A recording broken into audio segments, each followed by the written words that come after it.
여러분 안녕하세요. 9월 7일 여의도 펀드매니저TV 금일 시장 전망 및 투자 전략 시작하도록 하겠습니다. 아침에 눈을 떠보면 살벌한 미국 시장이 펼쳐졌네요. 네, 중국의 반격이다. 네, 원인은 중국의 반격이죠. 애플을 때렸죠. 그런데 지난번에도 이야기를 했지만 애플을 때려서 과연 이게 얼마나 먹힐까 이런 생각이 들죠. 옛날 테슬라도 2010년에 한번 때렸는데 그 후로 또 테슬라는 좀 빠지다가 다시 올라오던데 지금 뭐 2등 정도 할 정도니까 애플을 때리는 것은 그렇게 큰 효력은 없을 것 같다. 이미 애플의 환장에 있는 글로벌 사람들, 특히 중국 사람들, 부자들은 다 애플 들고 다니는데 이러한 모습들은 변하지는 않을 것이다. 일시적인 충격일 것이다. 하지만 우리는 이제 하루 먹고 하루 벌어 하루 먹고 사는 주린이들 아닙니까? 이런 상황에서 충격은 있을 것이다. 특히 한국에서 서프라이 체인에 속한 LG 이노텍이라든지 BH 이런 종목들은 좀 충격이 있을 것 같아요. 좀 깊게 좀 생각을 해봐야 될 그런 아침입니다. 그렇게 반가운 아침은 아니죠. 금리가 상승하고 유가가 상승하고 이로 인해서 또한 긴축이라든지 이런 부분이 숨어 있고 이에 의해서 성장주가 충격을 받는 그러한 악순환의 고리가 채워지기 시작하는데 어제까지는 금리 인상이나 유가 상승이 우리 시장에서는 크게 영향을 미치지 않았는데 오늘부터는 본격적으로 시장에 악영향을 미칠 가능성이 높아 보인다. 이게 좀 무서운 거죠. 오늘은 원하거나 조정이 좀 크게 나타날 것 같은데 얼마나 한국 시장이 뚝심 있게 잘 버틸 수 있느냐 이 부분을 한번 체크해 봐야 될 것 같아요.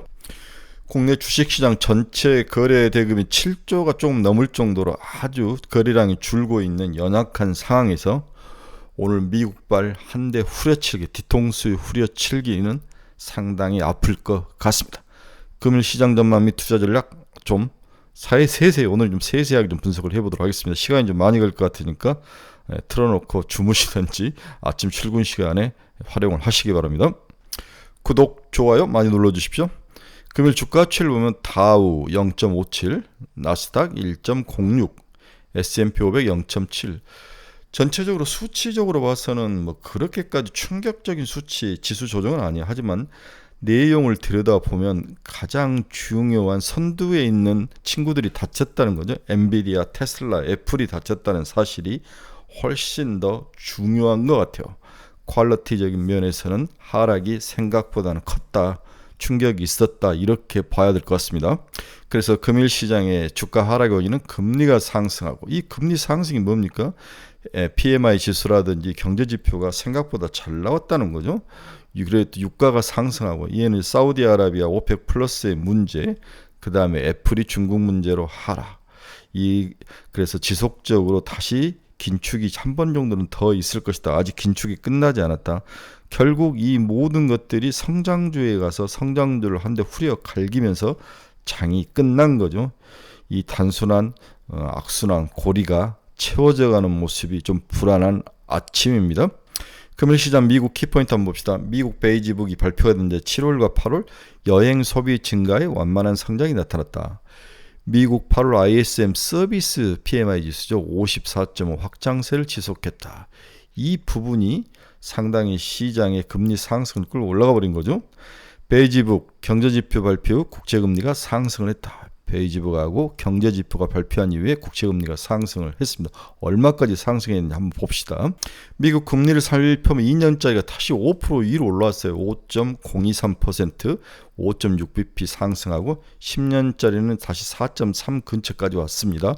4.298, 2.9bp 상승을 했는데 미국 금리 상승이 특히 2년짜리가 다시 5%에 올라왔다는 상징적 의미가 충격을 좀 크게 줬지 않았나 이런 생각을 해봅니다. 보스턴 연은총재는 연준 금리 고점에 근접해 있다. 또 이렇게 시장에 친화적인 발언을 했는데 오늘은 묻힌 하루였다고 볼 수 있죠. 캐나다 기준금리는 5%로 동결을 했습니다. EU가 디지털 시장법 특별규제 대상을 지정을 했죠. 애플 ARM 2040년까지 기술 협력을 계약했다. 애플이 ARM과 치고 나가네요. 삼성전자도 ARM을 많이 사용하는데 미 상업용 부동산 위험 노출 겉보기보다는 크다. 뭐 이런 이야기 자주 들었던 이야기들이 오늘 시장의 키포인트로 나와 있습니다. 오늘 경제지표에서 키포인트는 미국 아예 8월이죠. ISM 서비스 산업 PMI 지수가 54.5를 예상을 상했다. 익스펙테이션은 52.5였죠. 네. 그 다음에 8월은 54.5가 나왔고, 이번 달 54.5가 나왔고, 시장 기대치는 52.5인데 52.5를 넘어서는 모습이 나왔습니다. 최근 금리가 지속적으로 상승하며 달러 지수가 강세를 가죠. 104.8까지 거의 105까지 와 있는 그러한 모습. 달러 강세, 나머지 통화들 다 약세의 모습을 보여주는 모습인데, 이러한 것들이 우리나라의 외국인 투자 자금이 들어오지 않는 그러한 원인 중에 하나로도 지금 작동을 하고 있어서 주식시장이 전형적인 단타, 순환매, 단기, 이 테마 찍기로 변해가는 그런 본질적인 원인이 되고 있다, 이렇게 봐야 될 것 같아요. 자, 앞 시간에서 이제 금리가 상승을 했다. 그 이유가 경기 지표들이 생각보다 나쁘게 나오지 않다. 이 이야기를 지금 하고 있는 거죠. 두 번째는 이제 시장에서 최근에 가장 큰 걱정거리가 WTI 상승이죠. 유가가 87.89달러까지 상승하는 모습. 유가 상승의 원인은 여러 가지가 있지만 한번 뒤집어 봅시다. 최근 유가 상승을 주도한 것은 9월 초에 발표될 것으로 기대되는 사우디, 러시아 그리고 오펙 플러스의 감산 연장 발표다. 겉모습은 이렇다는 거죠. 3분기부터 러시아와 사우디 주도의 감산이 실제 원유 생산 감소로 이어지면서 글로벌 원유 수급은 공급 부족 사태에 지속되고 있다. 공급이 부족하다는 거죠. 그리고 최근 사우디와 러시아의 감사 의지 표명, 그리고 사우디 아람코 지분 추가 상승 고려 보도 등 이러한 것들이 연말 감산의 원인이 되고 있다. 여기서 아람코 지분의 추가 상장이 굉장히 사우디에게 급박하고 중요한 이유이다. 500억 달러 정도를 다시 상장을 해야 되는데 유가가 강하게 해야만 이게 흥행할 수 있는 거죠. 그래서 실패할지 다시 성공을 할지는 모르겠지만 일단 사우디가 아람코에 추가 상장을 하고 있어서 돈이 좀 필요한 것 같아요. 사우디의 자발적 감산이 연말까지 연장된다면 국제 유가는 90달러대 이상은 올라갈 것 같다라, 이러한 전망들이 나오는 거죠. 이것은 우리가 생각하는 CPI의 2%대로의 하락에게 역행하는 그러한 나쁜 뉴스다라고 볼 수 있습니다. 다만 이번 주 예상되는 사우디, 러시아 그리고 오펙 플러스의 감산 발표 이후에 기대를 상회하는 감산이 발표되지 않는 한 유가의 추가 상승은 증정될 것으로 예상되며, 이후 유가 향방은 7일 발표될 중국 8월 무역 지표와 주요국 경제 지표 그리고 미국의 9월 FOMC 등에 의해서 결정이 될 것으로 예상을 합니다. 일단 유가는 90달러대를 칠 거로 보고 있습니다. 자, 9월 1일 월스트리트 보도에 따르면 사우디 아람코가 500억 달러 규모의 지분을 추가 상장을 고려하고 있다. 사우디의 감산 기조가 아람코 상장으로 지속될 것으로 기대를 높이고 있는 거죠. 네. 아람코가 추가 상승이 추진된다면 적어도 예상 시점 연말까지는 매각 흥행을 위해서는 국제 유가를 최대한 끌어올려야 하는 그러한 당위적인 목표가 있는 거죠. 사우디가 돈이 필요해서 레옴시티님은 여러 가지 것들을 추진하는데 돈이 좀 필요치 않나, 그런 생각을 해봅니다. 다만 실제 아람코의 상장 추진은 2022년부터 수차례 시도되었으나 실패한 바 있어서 이번에도 연기 또는 취소될 가능성은 충분히 있다. 이 부분은 또 염두를 해둬야 될 것 같습니다. 빠르게 나머지 주요 경제지표나 주가 움직임 한번 봅시다. 금은 0.56% 하락, 테슬라가 1.88% 하락을 했네요. 251달러까지 내려왔습니다.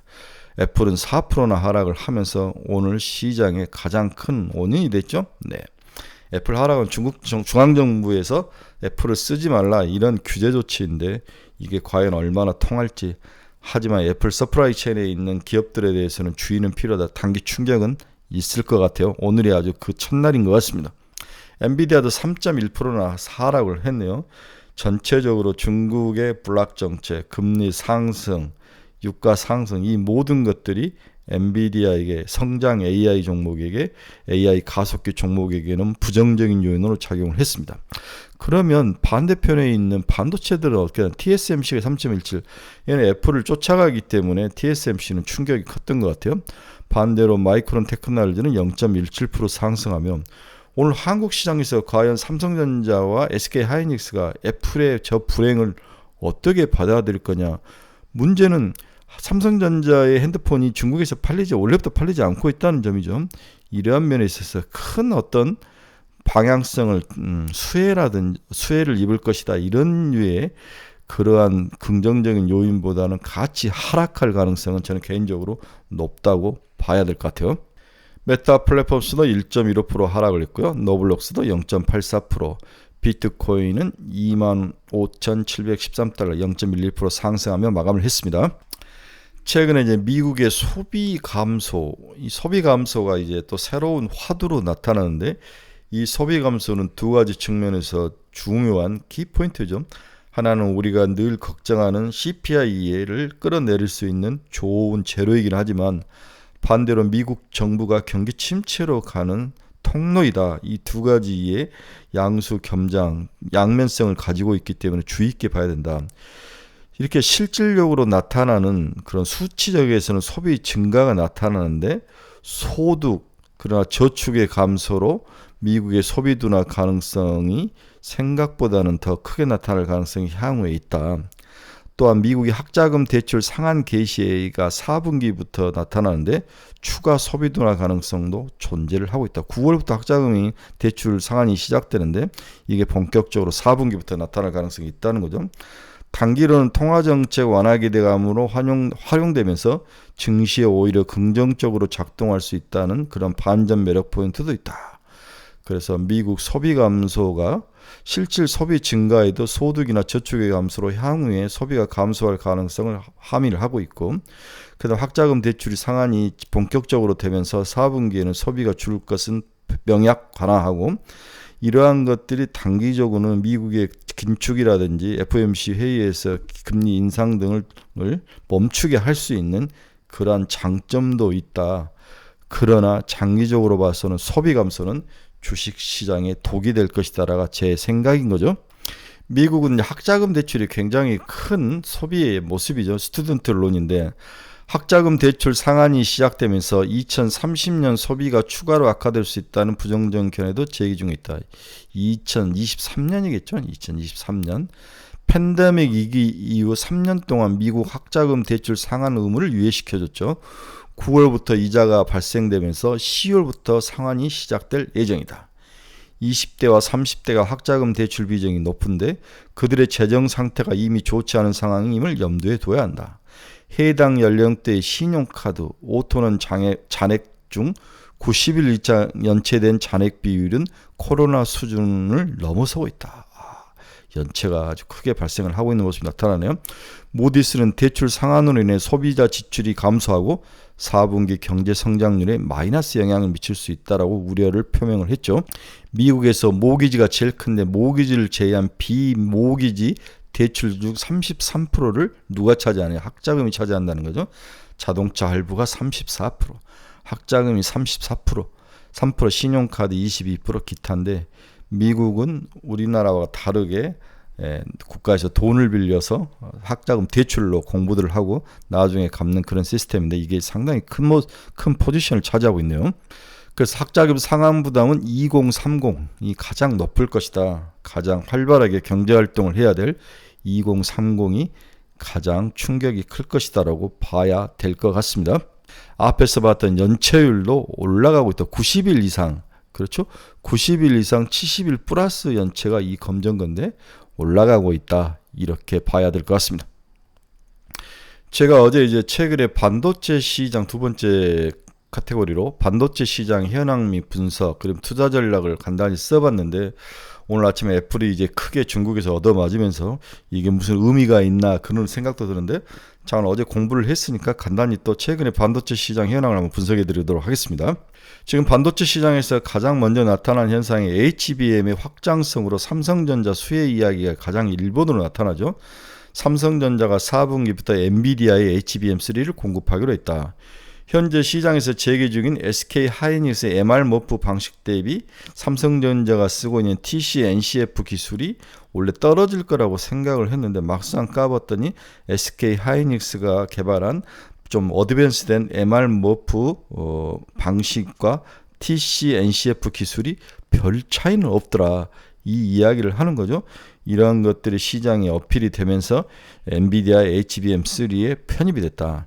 삼성전자는 최근에 엔비디아의 HBM3를 공급 계약을 한 것으로 추정되며 올해 4분기부터 본격적으로 공급될 것으로 예상됩니다. 몇 분기부터? 4분기부터 이런 것들이 계산이 될 것 같습니다. 자, 그러면 삼성전자가 엔비디아에 들어간 것 자체도 너무 좋은데, 좋은 것은 브로드컴이라든지 자일링스, 그다음에 AWS, 구글, 메타와 같은 글로벌 빅크라우드에서도 삼성전자 HBM에 대한 수요가 증가할 것이라는 사실이 훨씬 더 중요한 거죠. 즉 삼성전자의 확장성이 매력 포인트다, 이렇게 이야기를 해야 될 것 같아요. 자, 오늘 아침에 이렇게 무거운 이야기, 기술적인 이야기를 하고 싶지 않는데 일단 말을 꺼냈으니까, 삼성전자가 쓰는 본딩 방식하고 SK 하이닉스가 쓰는 본딩 방식에 차이가 있느냐? 그런 차이는 없다는 거죠. 이 고객 입장, 엔비디아 입장에서는 두께하고 성능, 반도체 HBM의 두께와 성능만 똑같다면 큰 문제, 뭘 쓰든지 상관치 않겠다. 양 기술에서 향후 변수가 될 것은 마이크로 범프가 필요 없는 하이브리드 본드 방식을 누가 더 빨리 만들어서 더욱더 비용과 시간 그리고 성능을 올리느냐, 이렇게 시장에 관심은 쓰이는 거죠. 그래서 삼성전자의 TC NCF 방식하고 그 다음에 SK 하이닉스 MR 머프 방식, 이게는 차이는 우연은 없다.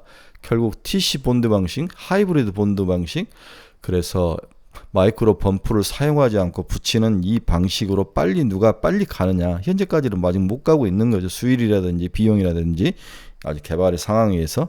이래서 삼성전자가 SK 하이닉스가 삼성전자보다 기술적인 면에서 우월하다, 이 생각은 버려야 된다, 이 이야기를 두 번째로 하더라고요. 저랑 같이 공부하신 분은 이 그림을 금과 옥처처럼 제가 설명을 했는데, 이 그림을 이해하지 못하면 현재 HBM 시장을 이해하지 못한다. 간단하게 설명 한번 해봅시다. 먼저 메인보드 기판을 붙여요. 메인보드 기판을 밑에 놓고 여기에 PCB 패키지 기판을 붙이는 거죠. 네, 패키지 기판을 붙이는데 이 솔더볼이라 해서 큰 납땜용 납을 사용해서 붙이는 그러한 재료를 넣습니다. 여기는 덕산 하이메탈이 패키지 솔더볼을 주로 공급을 하죠. 그 다음에 이 PCB 패키지 기판은 누가 만드느냐? 일단은 FC-BGA 기판이 사용되는데, 이비덴, 일본의 이비덴. 그 다음에 삼성전기는 당연히 삼성전자에 납품을 하겠죠. 여기에 대덕전자가 삼성전기에 납품을 하는데, 대덕전자가 삼성전기에 납품하고 삼성전자가 삼성전자에 납품하는 구조인데, 이쪽에 있어서는 이제 시작이지 그렇게 활발하진 않다. 하지만 시간이 갈수록 이 부분의 매출이 늘어날 것이다. 지금 일본 걸 유미 마이크론이라든지 대만 거라든지 일본 걸 갖다 쓸 확률이 높다. 그 다음에 이 PCB 기판 위에다가 D램을 12층으로 쌓아 올리는 메모리 기판과 로직 기판, CPU, GPU 같은 로직 기판을 함께 묶어서 실장을 하는데, 바로 PCB 기판에 딱 올릴 수가 없는 거죠. 서로 이 메모리와 비메모리의 상태가 다르고 이것을 연결하는 데는 인터포저라는 기판을 새로 새겨서 연결을 하는 인터포저라는 기판을 만듭니다. 그리고 여기에 마이크로 범프라는 것을 넣어서 서로 녹여서 붙이는데, 이 PCB 기판, 인터포저 기판, 그리고 로직과 메모리를 이렇게 붙이는 거, 이것에 사용되는 뭔가를 붙이는 것을 리플로 장비라고 하는 거죠. PSK 홀딩스, 프로텍, 레이저셀, STI 리플로 장비가 여기에 사용이 된다, 이렇게 볼 수 있습니다. 그러면 지금 TC MCF 방식하고 MR 머프 방식은 어디에 사용이 되는 거냐? 이 메모리 반도체를 12단까지 쌓는, 여기에 어떤 방식으로 이 12단까지 쌓는 것을 만들고 붙이느냐, 이 방식에서 차이가 있다는 거죠. 다시 돌아와서, 그러면 앞 그림에서도 우리가 이야기를 했지만 여기에 12개를 놓고 구멍을 뚫습니다. 이게 TSV라고 그러는데 through silicon via 이렇게죠 되는 거죠. 실리콘이라는 것은 여기서는 웨이퍼를 말하는 거죠. 웨이퍼에 구멍을 뚫는데 드릴로 뚫는 것이 아니라 반도체로 식각을 해서 뚫는 거죠. 네, 뚫는 다음에 붙이는 것이 TC 본등인데 구멍을 뚫죠. 그리고 이 구멍을 뚫고 여기에 구리를 채워 넣습니다. 그렇죠. 구리를 채워 넣어가지고 빈 공간을 막아주고 이렇게 해서 연결돼야 통로가 되는 거죠. 네, 여기가 1024개를 뚫습니다. 구멍을. 네, 이 구멍을 드릴로 뚫는 게 아니라 반도체 식각 장비가 뚫는 거죠. 네, 이 부분을 꼭 기억을 하셔야 됩니다. 자, 그러면 이렇게 기판과 기판 사이에는 이렇게 샌드위치처럼 이렇게 마이크로 범프를 넣고 NCF라는 필름을 넣습니다. NCF. 예? NCF. NCF라는 필름을 넣고 샌드위치처럼, 우리 샌드위치 먹는 샌드위치처럼 이 NCF 필름을 넣는 거죠. 그래서 열을 가하면 이게 녹으면서 서로 붙는 거죠. 네. 이게 바로 TCF, NCF죠. TC, NCF 방식을 사용한다. 이게 이제 삼성전자가 현재 사용하는 방법이다. 그렇죠? 네.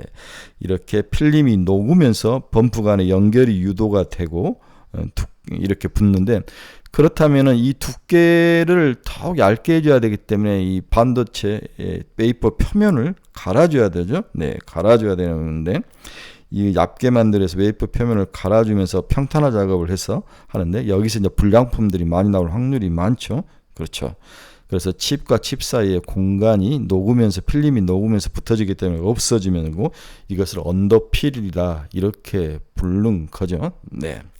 그래서 NCF 하나의 필름을 쓰는 것이 아니라 여기에다가 액폭시나 아크릴 소재를 함께 사용해서 NCF 필름을 붙여서 녹이는 거, 이 장비들이 바로 니플로우 장비다. 한미반도체가 여기를 붙이는 거야. 여기는 한미반도체 장비가, TC 본딩 장비가 사용이 된다. 그 다음 니플로 장비는 패키지 기판에다가 로직과 비메모리나 인터포즈를 붙일 때 니플로 장비가 사용되고 있고요. 자, 그러면 여기에 필름을 이렇게 하나를 깔아서 필름을 녹이는 방식이 바로 삼성전자 TC NCF 방식이라면, SK 하이닉스의 MR 머프 방식은 대체 뭐냐? 이 MR이라는 것은 매스 니플로우죠. 다량으로 챔버 안에서 녹여서 붙이는 방법을 사용하는데, 몰디드를 하고 언더필을 한다. 여기는 25도씨 상온에서 가열을 해서 녹이는 거죠. 이쪽 TC 본딩은 300도까지 열을 가열해야 되는 거죠. 그렇죠? 예. 그래서 오븐에 넣고 칩 사이와 칩 사이에 액체를 채우는 방식이다. 칩과 칩 사이에 NCF 필름을 넣는 방식은 TC 본딩 방식이고, 삼성전자 NCF 방식이고, MR 머프 방식은 칩과 칩 사이에 액체를 채운다. 이게 언더필 공정이라고 하죠. 실리카하고 액폭시 알갱이를 넣어가지고 채우는 거죠. 액체로 채우기 때문에 방열이 우수하고 또 상온에서도 녹을 수가 있고, 이러한 웨이퍼 휘어짐이 또 덜하고, 이 TC 본딩, TC NCF 방식은 살짝 휘어지는 그런 모습이 나타난다는, 그런 불량품이 나타나는데, 이렇게 액체를 넣어서 채워가지고 굳히는 방법은 웨이퍼 휘어짐이 좀 덜하죠.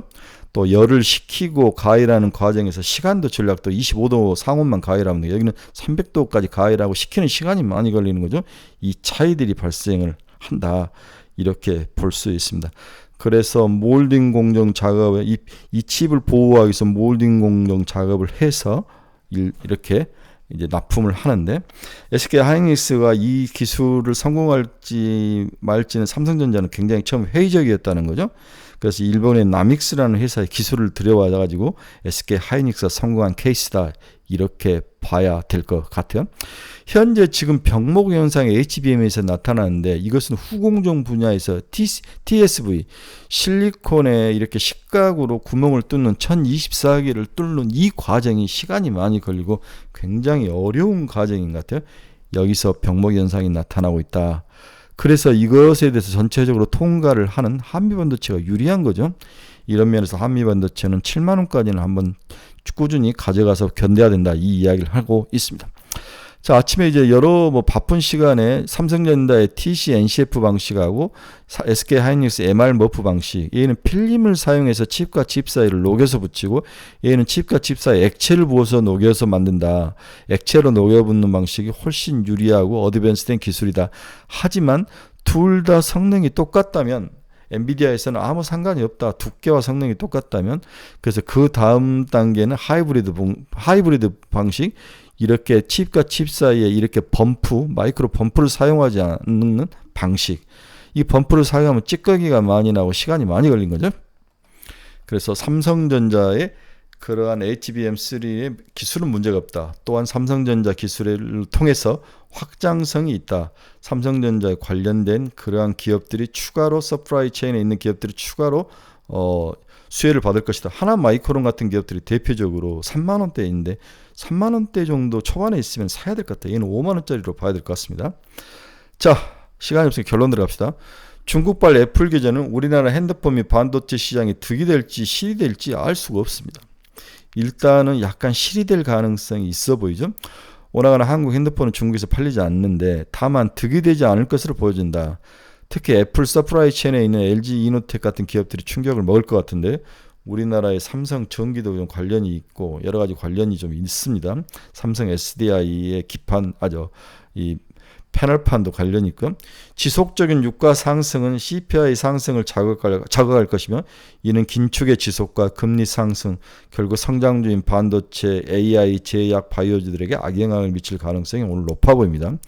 단기적으로 전일 한국 시장에서는 유가 상승이 일부 무시되면서 성장주들 특히 바이오 상승률이 크게 두드러졌는데 오늘은 어제와 좀 다른 모습이 나타나면서 두들겨 맞을 확률이 높아 보인다. 애플, 엔비디아, 테슬라의 하락은 오늘 한국 시장 전체적으로 하락의 모습을 보여줄 것이다. 좀 생각이 안 나가지만 중국의 다음 카드는 애플 다음에는 테슬라를 때릴 확률. 그렇다면 2차 전지에서 에코프로가 100만 원이 붕괴가 된다면 이는 70만 원 수준까지 빠질 확률. 이렇다면 반대편에 있는 반도체라든지 AI, 제약바이오가 수혜를 받는 것이 아니라 공동으로 무너질 가능성도 높아 보이죠.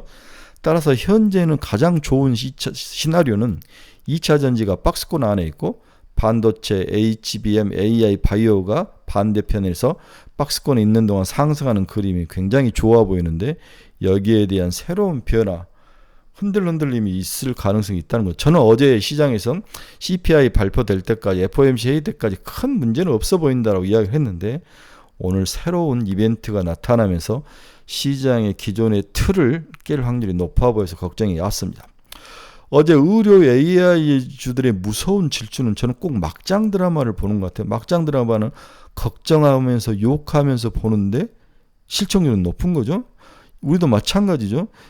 굉장히 고평가됐다고 욕하는데 막상 이 종목으로 쏠려 들어가는 거죠. 네. 이렇게 극하게 올라가는 이유는 우리가 에코프로에 대한 급상승에 대한 그 추억들이 시장에 많이 작용을 하는 것 같습니다. 이것 말고 시장에 움직일 만한 그런 요소가 없는데 여기에다가 뭐가 있습니까? 체중 감소, 체중 감소에 대한 위고비 그러한 어떤 긍정적인 모습, 그리고 이제는 사람들이 여러 가지 실험을 통해서 하는데 시간이 많이 걸리니까 일단 AI를 통해서 파이프라인을 개발하고 여러 가지 시간을 줄이고 다음 성공 확률을 높이는 쪽으로 간다. 그리고 MRI가 간, 허파, 그다음에 그다음에 이제 암까지도 모든 치료 분야에서 머릿수가 많기 때문에 엄청 올라갈 것이다. 여기에 강한 IR을 하고 관계된 사장들이 뻥이지만 강력한 이야기를 하면서 시장이 맞아 떨어지는 모습이 무섭습니다. 저는 무서운데 추가로 갈 확률이 높아 보이는데 오늘 얼마나 조정을 받을 것이냐가 굉장히 중요한 것 같아요. 최근에 동아기업이라는 회사가 있는데 여러분 동아기업은 잘 아시죠? 우리나라 마루바닥을 만드는 회사이고 이 자회사에 동아 일렉트로나이트라고 삼성 SDI에서 전해질을 공급하는 회사가 있는데 선대인인가 이쪽에 있는 사람의 그 카페에서 이 종목을 추천을 했더라 이러면서 막 올라가는 거죠. 보니까 10,000명 정도가 거기에 몰려있는데 100주만씩만 사도 어마어마 100만 주를 사는 겁니까? 무서운 거죠. 과연 이게 시장을 교란한 요인이냐 시장의 정보를 정확히 주는 요인이냐 한번 따져봐야 되지만 시장이 좀 자율적으로 생각하고 다양한 의견들이 좀 모여서 밸런스를 맞춰야 되는데 어느 한 사람의 의견으로 몰고 간다. 그게 맞을지도 모르지만 항상 그 후유증이 있는 거죠. 여러분 항상 문제를 일으키는 사람은 앞에서 북치는 사람입니다.